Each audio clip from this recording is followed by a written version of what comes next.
Brian, do you take Rezan to be your wedded wife? Cherish her in sickness and in health. Be faithful to her as long as you both live. Yes, I do. Rexan, please raise your right hand. Rexan, you take Brian to be your wedded husband. Cherish him in sickness and in health. Be faithful to him as long as you both live. Yes, I do. Thank you so much. You may now please be seated. Rexan and Brian, please remain. Hindi ba yan na?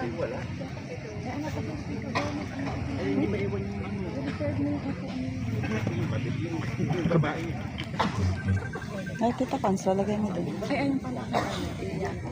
Ito pa isa. Ah. Ayan. My dearest love, Saan ba napunta yung ano? Kung wala. standing here before you Nilagay mo today, doon sa... my heart Doon sa dulo. is filled Wala ba? with gratitude and joy. Reflecting on the life we've shared and the future we are about to step into together. It feels like it was just yesterday we met at BGC back in 2015. I was a fresh face at Lufthansa Cargo, navigating my way to a new job with unfamiliar surroundings. And then there was you. Simple, yung forma pero malakas yung dating sa akin. From the first moment, I knew you were special. Yung mga times na pagpasok mo ng elevator, pinipindot ko pa yung button ng elevator sa video para makita lang kitang lumabas ulit at sa video para tumulong sa akin. Very sweet ah. It was the simple things like the effortless conversation we shared while walking through the streets of BGC, Eastwood, Cubao, and Makati that grew to be a deep and lasting love. At that moment, I knew you were the one I wanted to share all the seasons of my life with. You are the one who encouraged me to take the leap of faith and move overseas so we can have more time together. One of the reasons you told me was because you don't want to see me na 6 hours na uubos yung oras ko sa pagkukumute ng papunta at pabalik. Pahirapan sumakay ng bus ng BGC at Makati pauwi pa ng Laguna. It would take us the same amount of time just to reach each other and halfway to meet sa Cubao, which I really appreciated. Most importantly, yung future na we could build for the amount of time and effort na binibigay natin sa pagtrabaho. You have been my rock through the toughest times. Your unwavering support has been a source of strength. I will respect you in all your glory and cherish you more than words can carry. I promise to grow old with you as our days turn into years filled with love, warmth, at madalas na paglalaro ng pinanghinyo. Yung pag may nakakalimutan ka na word, sasabihin mo sa akin at itatanong mo, ano ba yun? Yung anong word? Tapos pag-iisip ako ng mga ilang minutes para lang ma-figure out kung ano ba yung gusto mong sabihin sa akin. Those we cherish, I make these vows to you with all my heart.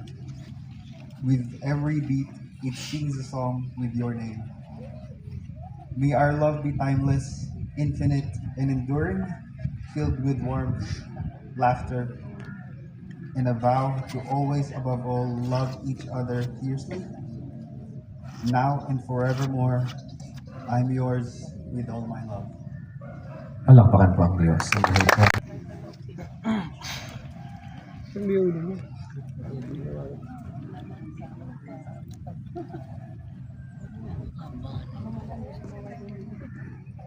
My dearest love.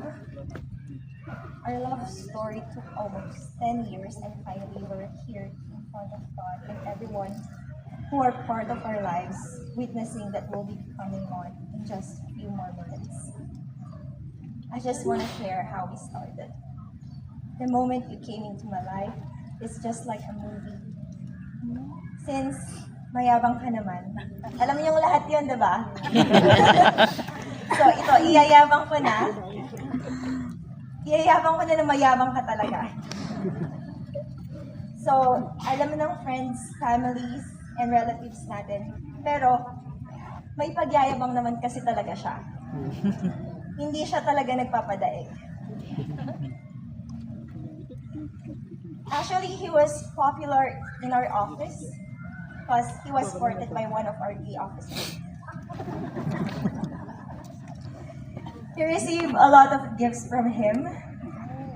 And the funny part is, even though he was courted by that gay, I'm the one na nililigawan niya.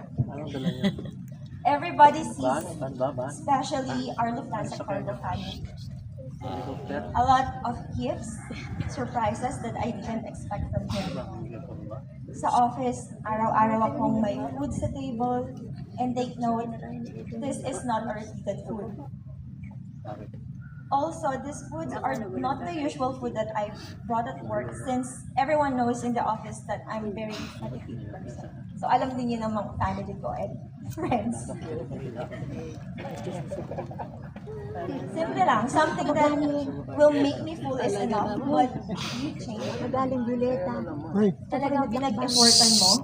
I feel like really special na parang ako na yung pinakamaswerteng babae sa buong office and sa buong mundo.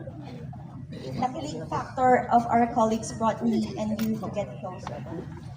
The courtship is really extravagant that even di pa kita sinasagot is you spent almost all to me. You even bought a lots of expensive bouquet na di ko naman na-experience before. And you even bought a VIP ticket in concert. And that's not the end. You always, as in walang absent, pinipick up ako sa bed space where I am renting near BGC and after work. So, pagpasensya niyo na po tita and tito, na kawawang-kawawa po itong bata during those times. Kasi wala po talaga siyang tulog, to be honest. Magko-commute pa siya pa uwi ng house nila sa Laguna and then pagising ko, ako itong may complete 8 hours of sleep. Makikita ko paglabas ng gate, ando na siya waiting for me at sasabayan ako maglakad papunta ng office. And finally, I say yes cause ayoko na pahirapan ka and definitely you deserve a yes. On the other side, our love story is not perfect. As what everyone sees in social media that we are so sweet, posting really sweet photos, happy with each other, we also encounter a lot of arguments and fights. I kept on saying na itigil na namin to, but he never gave up on me. Then there's a time that when you were really down about yourself, he was really devastated and he decided to break up with me because he said that he's not able to give the life I deserve. And I can't really accept that reason because he's giving up on us. But that means a lot to him as he is looking forward sa magiging future life ko sa kanya. And masakit pala na hinihiwalay ka ng taong mahal na mahal mo. I was really brokenhearted and told him that we can grow and be successful together no matter what. And that's why we're here now. My love, when I say I love you more, I don't mean that I love you more than you love me. I mean, I love you more than any bad days ahead of us. More than any fight we will ever have. More than any obstacle that will come in between us. From now on, I know that when I say I love you more, I don't say it out of habit. I say it as a reminder to you of this day and of my promises. My love, Brian Albert Casumbal de Jesus. I love you more than words can express.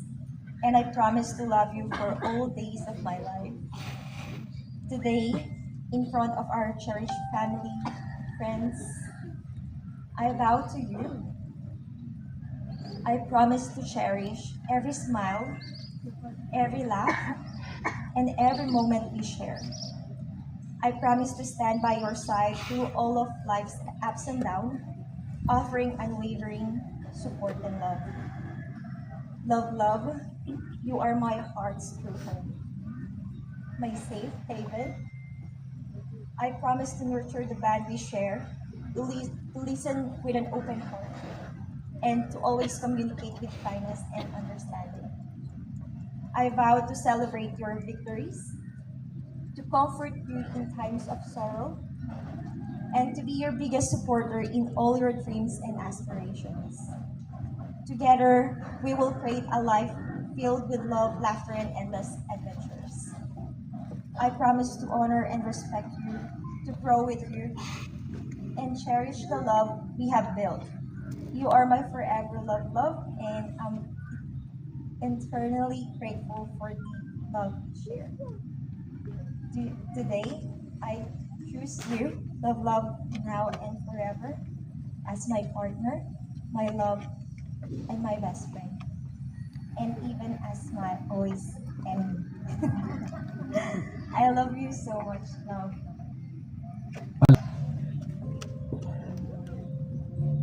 Romel, our ring bearer.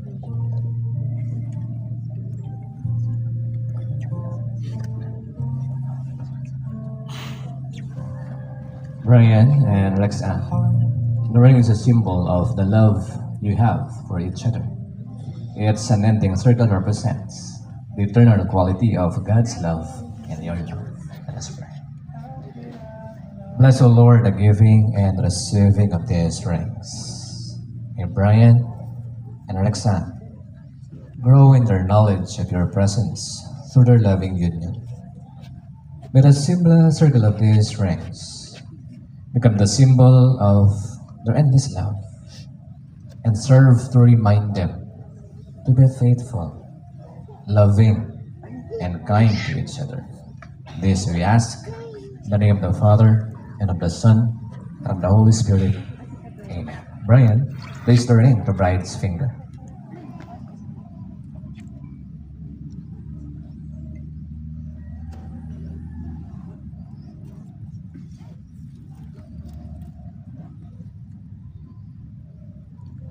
Rexan, I give you this ring as a sign that I choose you to be